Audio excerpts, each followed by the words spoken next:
Mike, the Strawberry Line Miniature Railway, just give me a little bit of its history. Started in 1999. I had two or three 5-inch gauge engines and decided to put it to a permanent track, and we built this. When you say we, it's your railway, isn't it? How did you approach it? As a commercial venture? It is a commercial venture, yeah. I've got one full-time employee, but I've got about 30 volunteers, and we work as one big team. There's no bosses and nobody in charge. All I do is pay the bills. And what's quite interesting, it sustains itself, doesn't it? Income from the rides. Oh yes, it's got to. It's got to pay my wages and also a member and another employee.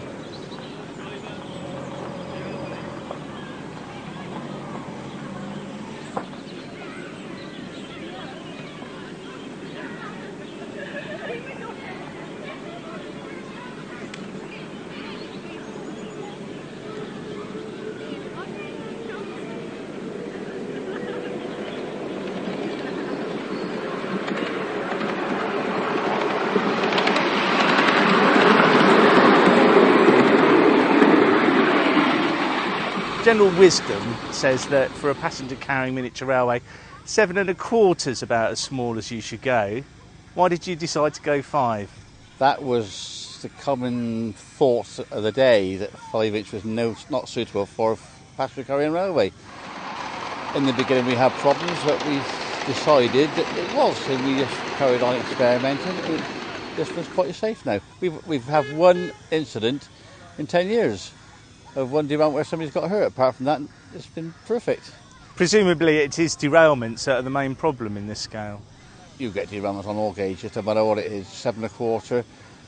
Let's take British Rail, for instance. When I was a train driver for them 10 years ago, it wasn't unusual to have sort of trains drop off the track, so there's no difference. You've certainly had to try and circumnavigate it, minimise it, shall we say, as much as you possibly can. How have you set about doing that with the carriages, for example? Well, we've beefed the wheels up. The wheels are 4 times the size they were before. The footsteps are 2 or 3 inches wider. We've got anti-derailment bars fitted to all the coaches. It was just trial and error just to get it right. I spent 2 years experimenting with coaches in the beginning, and we're just improving all the time. Even now we're still improving that today. So you've shown that a miniature railway can pay its way, and 5-inch has certainly not prevented anyone from joining. You've got 30 volunteers, haven't you? You've got a healthy, as we've seen today, amount of rolling stock. Oh yes, I think there's near enough 100 items of rolling stock now. It varies from a breakdown crane right through to a diesel shunter to a 35 vehicle freight train. And we've also got visiting engines as well, from all over the country. We've got one in today from Chester, 2 more in from near Weston-super-Mare. They're all over the place. Chris, it's Mike's railway, but it couldn't happen without guys like you. How did you get involved with the Strawberry Line? I was passing, basically. I was told to call in by a guy who was one of our drivers on some of the excursion traffic, and just called in. I was expected. I'd been told, I'd be calling in, and it sort of carried on from there, really. We call in from time to time with other drivers from the company that I work for, and they seem to enjoy themselves. Yes, because like many people who enjoy railways as their pastime, you work for them as well, don't you? And you're also not a local lad, are you, Chris? Chester, so it's a bit of a drive down here. Is it worth it? Well, yeah, I would say so.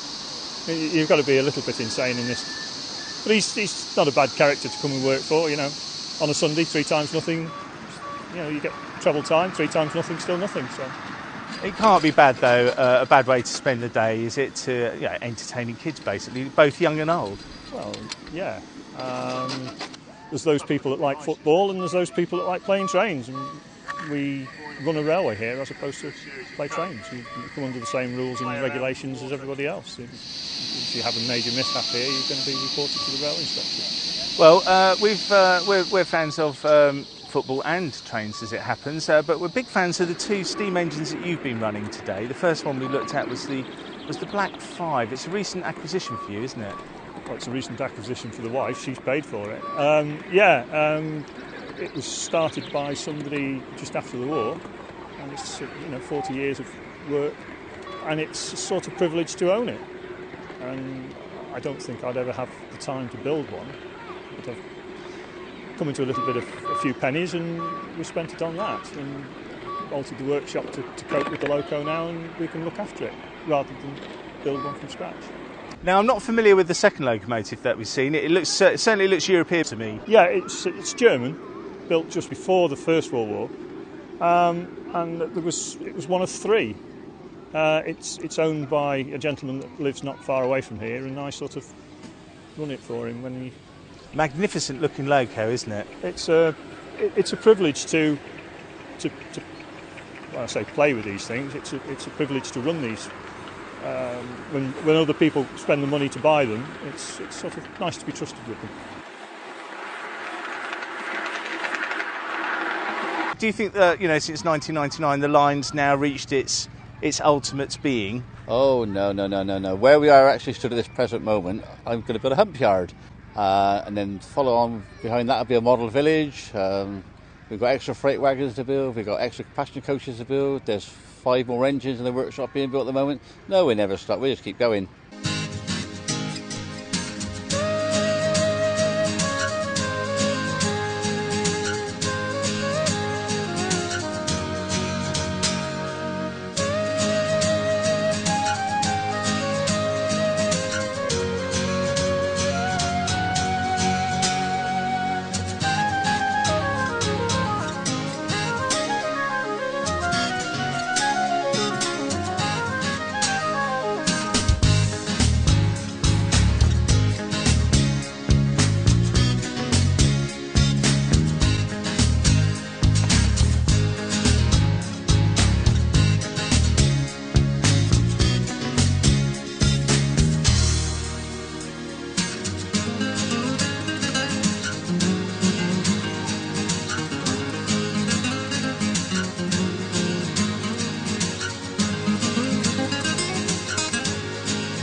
Of course, you're in a marvellous position here, aren't you? Sort of sandwiched between Bath and Bristol, the south-west motorway connections. Well, apparently this is one of the best situated railways anywhere in the country. How true that is, I don't know, but apparently there's about 3.5 million people live within 5 miles of this place.